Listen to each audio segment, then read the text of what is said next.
자, 반갑습니다. 신경진입니다. 자, 지난 6장에서 우리가 15강에 걸쳐서 포인터와 그리고 동적 메모리 생성 관련돼서 강의를 마쳤고요. 그 부분에서 상당히 6장이 중요하다라고 말씀을 드렸습니다. 물론 뭐 어디 한 장 한 장이 중요하지 않은 장이 어디 있겠습니까만은 죄송합니다. 요거 좀 띄울게요. 네. 그래서 이번에는 우리가 7장에서 복사 생성자 그리고 정적 멤버에 대해서 한번 살펴보도록 할 건데요.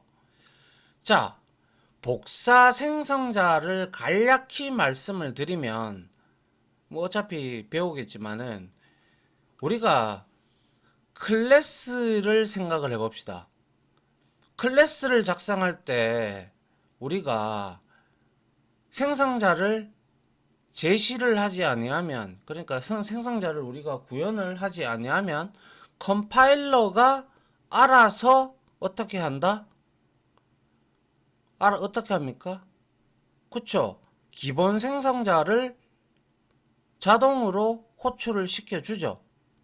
맞나요? 근데 생성자가 하나라도 있으면 생성자를 추가해주지, 기본 생성자를 제공해주지 않죠. 그와 마찬가지로 복사 생성자라는 것은 한마디로 말해서 콜 바이 밸류의 비교를 할 수가 있는데요. 어차피 뒤에 나와서 설명을 드리겠습니다만은 간략하게 설명을 드리면 복사 생성자는 우리가 통상적으로 콜 바이 밸류, 즉 함수에다가 우리가 어떠한 변수 값을 넣으면 변수가 복사가 되죠. 그래서 호출한 곳에 영향을 미치지 아니한 것이 바로 콜 바이 밸류의 정의였어요. 맞습니까? 그런데 함수를 호출할 때 변수가 아닌 객체명, 즉 인스턴스명을 넣었을 때 우리가 생성자가 호출이 되던가요? 소멸자는 호출이 되는 걸 우리가 확인을 했어요. 앞에서 설명을 드렸죠. 그래서 그때 그 복사 이제 생성자가 이제 객체가 생성이 되잖아요. 그죠? 되는데 소위 말해서 우리가 객체가 복사가 되잖아요. 그죠? 복사가 되면서 암묵적으로, 묵시적으로 생성자 복사 생성자가 디폴트 생성자, 기본 생성자처럼 함수를 호출할 때 객체를 넣으면 인스턴스 명을 말이죠. 객체 자체를 주면 컴파일러가 알아서 디폴트 생성자처럼 만들어서 디폴트 생성자처럼 제공해주는 게 바로 복사 생성자입니다. 아시겠어요? 그래서 이 복사 생성자를 그러면 그렇게 아는데 왜 사용합니까? 라고 얘기를 할 수가 있겠죠. 복사 생성자도 이제 실질적으로 어디에서 많이 쓰냐 하면 우리가 동적 메모리 할당이 그러니까 멤버 변수로 뭡니까? 포인터가 들어올 수가 있죠. 뭐가? 객체의 멤버로. 근데 그렇게 포인터로 선언을 했다면 우리가 동적 할당을 하게 되면 이제 여기에서 이제 깊은 복사와 얕은 복사의 개념이 나옵니다. 그건 뒤에 가서 설명을 드리고요. 그래서 그것들이 이제 복사 생성자를 우리가 만들어 두면 안 만들어 주면 얕은 복사가 되고 제대로 만들어 주면 이게 동적 할당을 했다는 전제 하에서 말입니다. 그럼 만들어 주면 깊은 복사로 우리가 따로 복사 생성자를 만들어 줘야 메모리에 영향을 주지 않습니다. 아시겠어요? 예. 그래서 우리가 복사 생성자를 만들 때는 뭐 뒤에 가서 나오겠습니다만은 우리가 확인을 해보면 되고, 그러한 용도로 많은 내용이 만들어진다 라는 걸 합니다. 아시겠죠? 그래서 이 복사 생성자는 우리가 모르고 지금까지 지내왔던 그러한 내용들에 대해서 상당히 좀 깊은 복사를 하기 위해서 필요한 내용이다. 그래서 복사 생성자가 필요한 것이고요. 정적 멤버라는 것을 간단하게 간략히 설명을 드리면, 이거는 앞에 키워드가 정적 멤버는 정적 멤버 변수가 될 수도 있고 멤버 함수에도 적용을 할 수가 있는데, 앞에 스테이틱이 붙은 거예요. 이 스테이틱이 붙어버리면 우리는 이거는 데이터 영역, 메모리 영역 중에서 우리가 스택, 힙, 데이터 영역, 그리고 코드 영역으로 나눴죠. 근데 이렇게 붙어 있는 애는 데이터 영역에 올라가서 프로그램 실행과 동시에 메모리를 데이터 영역에 할당을 받고, 그리고 프로그램이 종료가 될 때 같이 사라집니다. 아시겠죠? 그래서 얘는 new라는 연산자나 아니면 그냥 일반적으로 스택에 생성하는 그러한 것을 만들 때 얘는 생성이 되는 게 아니라, 얘는 일단 클래스가 만들어질 때 바로 클래스의 메모리 크기에 영향도 주지 않을 뿐더러, 정적 멤버는 객체를 여러 개 생성하더라도 하나만 존재해서 공유 멤버라고도 하는 게 바로 정적 멤버입니다. 아시겠죠? 일단 이 정도는 알고 우리가 한번 알아보도록, 이제 하나하나 보도록 하죠. 그 전에 앞서 자, 다음 장 한번 볼게요. 자, 함수로 객체 전달하기.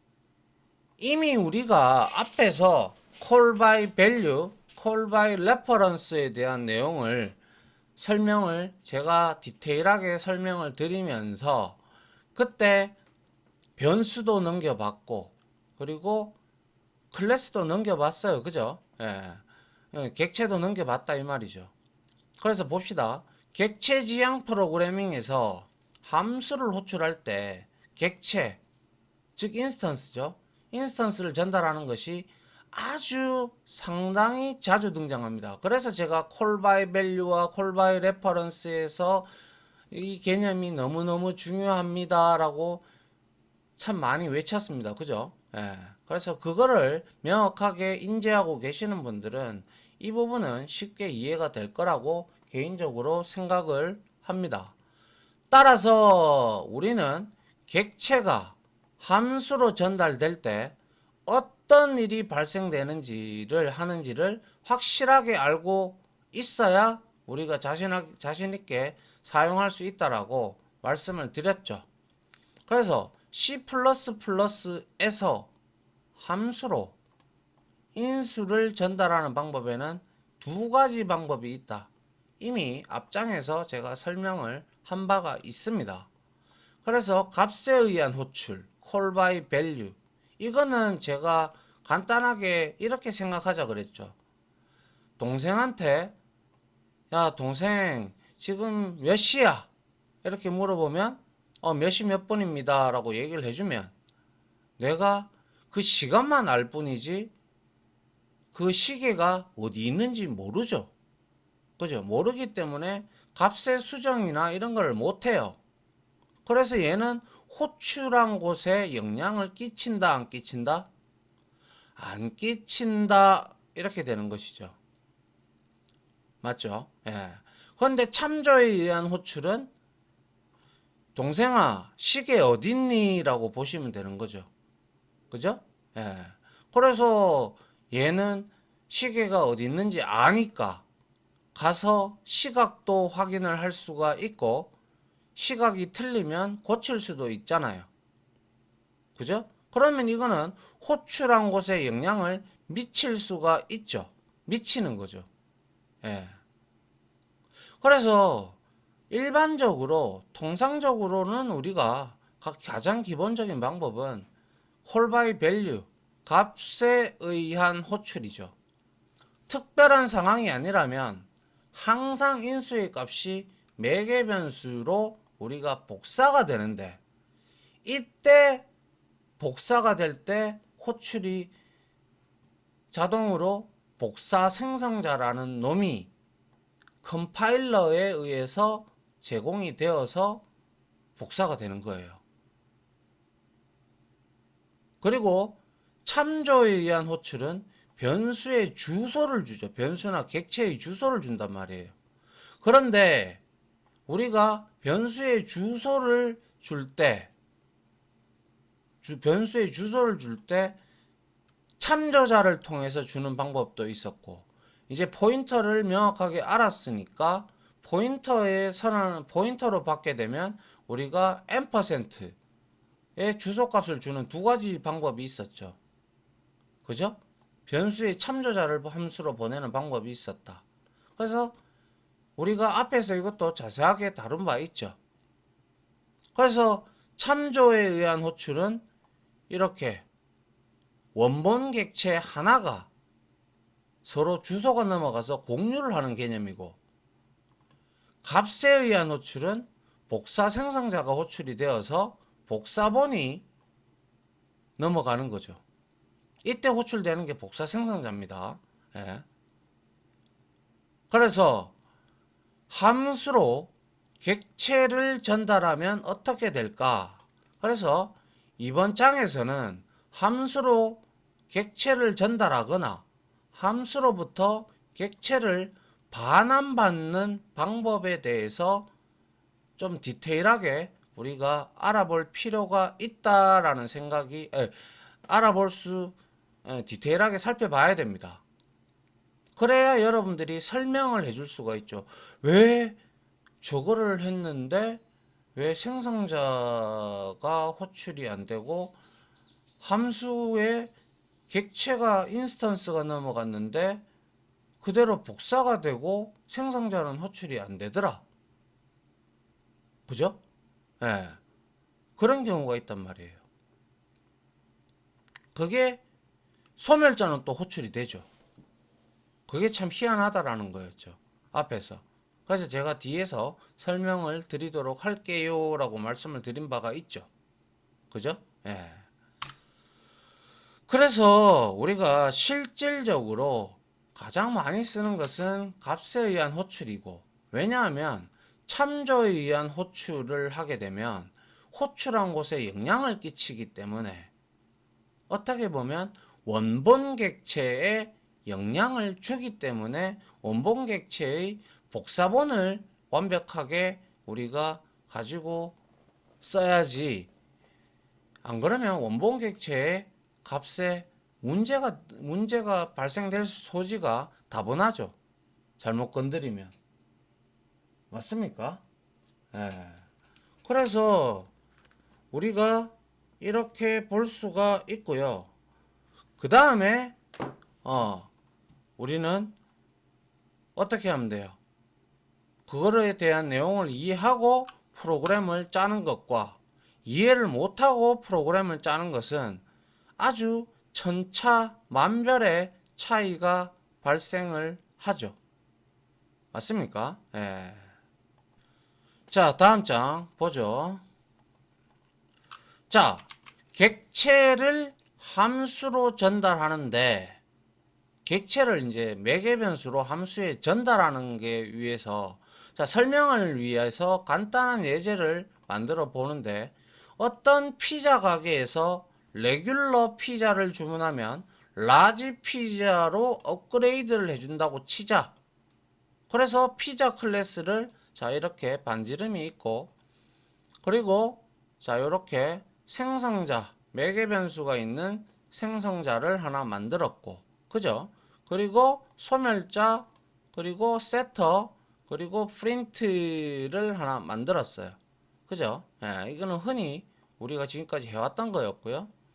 그래서 업그레이드라는 뭡니까? 함수를 하나 만들었어요. 그런데 여기 보세요. 매개 변수에 지금 뭐 좀 뭐죠? 에스터리스크 즉 포인터가 없다 그죠? 그러면 메인에서 호출을 하게 되면 피자 해서 이렇게 10을 줬단 말이에요. 그럼 얘는 일단 이렇게 만들어지겠죠. 그죠? 생성자 호출하면서. 그리고 나서 업그레이드해서 obj 인스턴스 자체를 지금 넘기고 있죠. 그죠? 이렇게 되면 어떻게 돼요? 복사 생성자가 호출이 되어서 객체에 있는 멤버 R이죠. 그죠? R의 내용이 그대로 P에 복사가 됩니다. call by value죠. 그래서 obj 프린트 했어요. 근데 여기에서는 업그레이드를 호출하면서 set radius setter를 호출해서 20을 만들었어요. 그런데 출력을 해보니까 값이 변했나요? 라디어스 값이 변했어요? 안 변했죠? 왜? call by value니까. 여기에 주소가 넘어가지 않았잖아요. 여기에서 또 주소로 받지도 않았고요. 엄밀히 말씀을 드리지만 우리가 여기에서 참조자를 통해서 넘겨도 참조자도 포인터를 좀 편하게 쓰라고 쓰라고 만들어진 개념이에요. 결국 참조자도 포인터와 똑같은 역할을 한다라고 보시면 된다라는 거예요. 별명이다, 참조자다 이렇게 얘기를 하지만 결국에는 참조자도 뭐다? 그쵸. 참조자도 결국에는 포인터의 일종입니다. 그건 뒤에 나옵니다. 한번 보시죠. 자, 요렇게 하면 호출한 곳에 영향을 끼치지 아니하니 여기에서 10은 그대로 이렇게 되고 여기에서 이거를 우리가 그려보면 자, 스택과 10이 이렇게 있다면 자, 어떻게 돼요? 처음에 스택의 메인이 시작이 돼서 피자 객체가 인스턴스가 여기에 만들어지죠. 이건 U를 쓰지 않았잖아요. 그죠? 그래서 여기에서 만들어진 것이 업그레이드 얘를 호출하면서 여기에 매개 변수로 피자 P를 받으니까 이렇게 여기에 있는 매개 변수가 call by value에 의해서 객체가 복사가 됩니다. 다시 한번 말씀드리지만 이렇게 되었다가 set radius를 아무리 호출해 봐야 여기에서만 20이죠. 그리고 함수가 종료가 되면 얘는 어떻게 된다고 했어요? 없어진다고 그랬죠. 그래서 여기서 소멸자가 호출이 되고 여기에서는 이제 메인에서는 이거를 찍어봐야 요거에 대한 값이 찍히는 거죠. 그래서 10이 찍힌 거예요. 맞죠? 이거는 우리가 call by value를 하면서 제가 지속적으로 말씀을 드렸던 거예요. 맞나요? 예. 그 다음 볼게요. 그래서 앞 예제에서 반지름이 10인치인 피자 객체가 생성되어서 함수 업그레이드로 전달되죠. 봤듯이 업그레이드 함수에서는 피자의 반지름을 20인치로 세터를 호출을 해서 변경하려고 시도하였으나 변경이 되질 않죠. 영역이 다르니까. 그죠? 따라서 우리는 객체를 함수로 전달하면 값에 의한 호출이 적용이 되어서 메인 함수의 객체의 레귤러의 내용이 업그레이드의 매개 변수의 뭐예요? P로 복사된다라는 것을 알 수가 있다 이거예요. 그죠? 그래서 업그레이드 메소드의 함수의 매개 변수 P도 객체죠. 그죠? 이 객체는 생성될 때 다른 객체의 내용을 복사해서 생성이 된다라고 했고요. 따라서 일반적인 생성자, 기본 생성자가 호출이 안 된 거 확인하셨습니다. 앞에서 우리가. 그죠?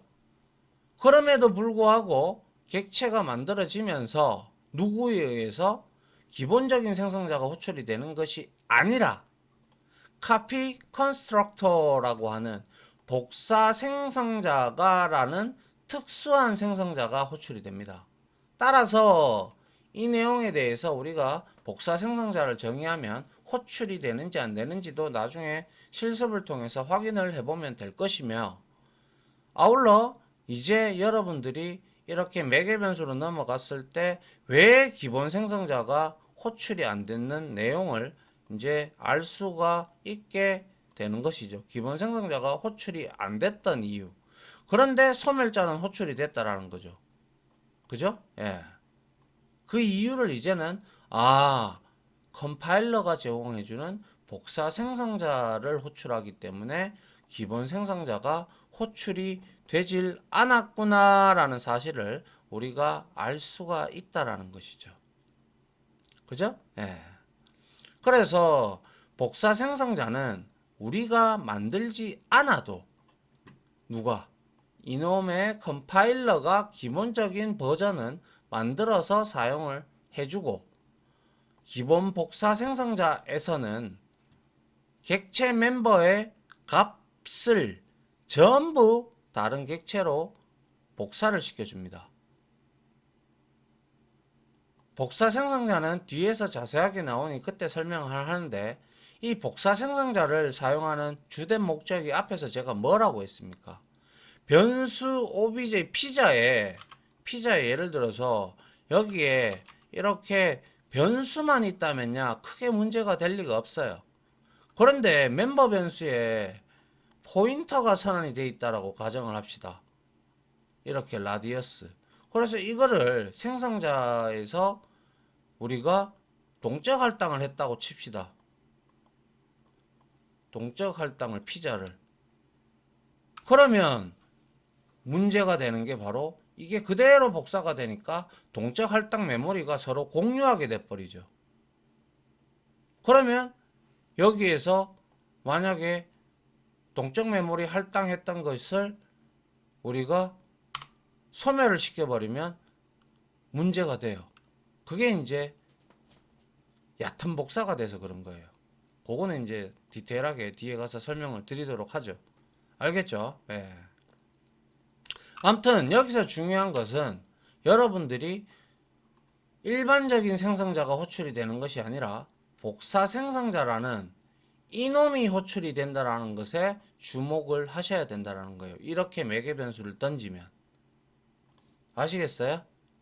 예. 그래서 다음 장 한번 보도록 하죠. 그래서 이번에는 객체의 주소를 함수에 전달하는 거. 자, 객체의 주소를 %, 연산자, 주소 연산자다. 그죠? 주소 연산자를 추출하여서 함수로 전달하면 이것은 객체가 아니기 때문에 생성자나 소멸자가 호출이 돼요? 절대 호출이 안 됩니다. 왜? 같은 놈이 넘어갔기 때문에, 주소가 넘어갔기 때문에. 그죠? 호출되지 않는다. 그리고 객체를 복사하지 않아도 되기 때문에 당연히 시간 소모도 많이 줄어들 겁니다. 이거는 장점이고요. 그런데 제가 앞서 말씀드린 바대로 함수 안에서 주소를 이용하여 원본 객체의 내용을 조작할 수 있죠. 그래서 호출한 곳에 영향을 끼친다라는 거죠. 그죠? 하지만 이것 때문에 의도치 않게 원본 객체의 훼손이 일어날 수도 있다라는 거예요. 이게 단점이죠. 그죠? 그래서 장단점을 잘 알고 사용하면 문제가 없는데, 앞에 피자 사용하면 되죠. 문제가 없는데 잘못 쓰면 심각한 문제를 일으킵니다. 그게 바로 원본 객체에 영향을 주기 때문에 그런 것이죠. 아시겠죠? 예. 그래서 앞에 피자 예제를 다시 작성을 해보면, 자, 여기에 포인터가 있어요. 그죠? 업그레이드에. 포인터로 받겠다라는 것은 주소를 넘겨달라 이 뜻입니다. 그죠? 예. 그러면 여기서 OBJ가 10이고 업그레이드에 %를 붙여주면 주소값이 이렇게 넘어가겠죠. 이렇게 되었을 때 이거는 스택만 봅시다. 이렇게 메인이 이렇게 있고 여기에 인스턴스가 만들어졌어요. 피자 10으로. 그죠? 그런데 호출을 했어요. 누구를? 업그레이드를. 그죠? 업그레이드를 호출했어요. 호출하게 되면 여기에서 피자 P 요 놈은 뭐예요? 8바이트로 주소를 저장하는 놈이 딱 가지고 있으니까 복사가 되는 게 아니라 이놈이 이거를 가르치고 있죠. 주소를 받으니까. 그죠? 그러니까 주소를 아니까 우리는 뭐예요? 이 값을 변경을 얼마든지 시킬 수 있다 이거예요. 그래서 20으로 바꿔버렸어요. 여기서 이렇게. 바꿔버리고 얘가 종료가 되더라도 이 값은 20으로 변경이 돼버렸다는 것이죠. 그래서 출력을 하니 피자 20 이렇게 나오는 거예요. 맞죠? 그죠? 여러분들 이거 우리 콜바이 밸류 할 때, 콜바이 레퍼런스 할 때 제가 많이 그려드렸습니다. 그죠? 이제 객체를 대상으로 디테일하게 보는 거죠. 그 차이밖에 없는 거예요. 자, 그래서 그 다음에 한번 보도록 할게요. 자, 참조자 매개 변수 사용하기. 자, C++에는 참고로 말씀을 드리면 자바에는 이러한 참조자 개념이 없습니다. 예. 그래서 에서는 참조 매개 변수를 사용하여 원본 객체를 함수를 전달할 수 있다.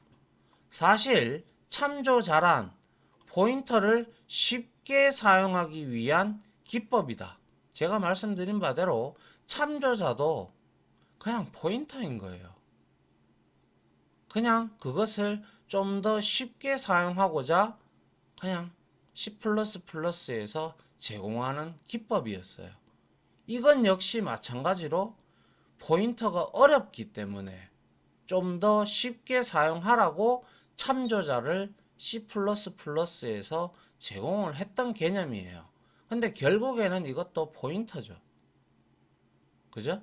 그래서 가독성도 좋고 사용하기 위해서 편리하게 만들어주기 위해서 제공을 했던 거지만 근원이라고 할까요? 근원은 바로 포인터에서부터 비롯되었다라는 사실이에요.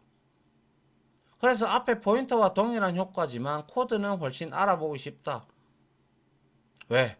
여기서 봤을 때 포인터가 들어오는 것과 %, 즉 참조자가 들어오는 거, 이 내용이 다르죠. 왜 달라요? 여기에서 참조자, 즉 별명이다, 그죠? 근데 어차피 참조자도 주소를 가지고 있어요. 그죠? 그냥 포인터와 똑같다라는 거예요. 그래서 참조자를 여기서 선언을 했고 그냥 이렇게 던지면 어떻게 돼요? 이것도 똑같아요. 메인이 이렇게 있고 여기에 인스턴스가 있으면 그 다음에 여기에 이 참조자는 주소를 또 다른 별명이라고 해서 얘를 가리키고 있는 거예요. 그죠? 그래서 여기에서 값을 변경을 하면 당연히 참조자도 주소자를 알고 있는 주소를 알고 있는 그러한 놈이기 때문에 그러한 특성을 지니고 있는 포인터의 예외 기법이라고 하죠. 예, 기법을 하기 때문에 주소구나. 그래서 이렇게 가르치게 됐기 때문에 호출한 곳에 영향을 끼친다라는 거죠. 결국 하는 일은 포인터가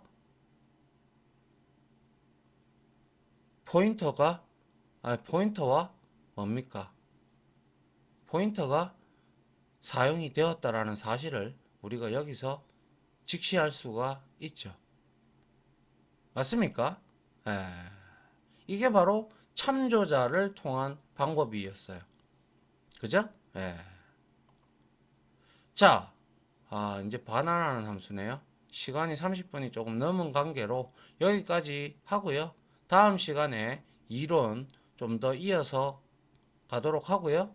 그 다음에 실습을 좀 하고, 그 다음에 복사 생성자에 대해서 디테일하게 배우도록 하겠습니다. 그러니까 코드로 치면서 또 이런 것들을 하면서 말이죠. 아시겠죠? 자, 여기까지 마무리 짓도록 하겠습니다.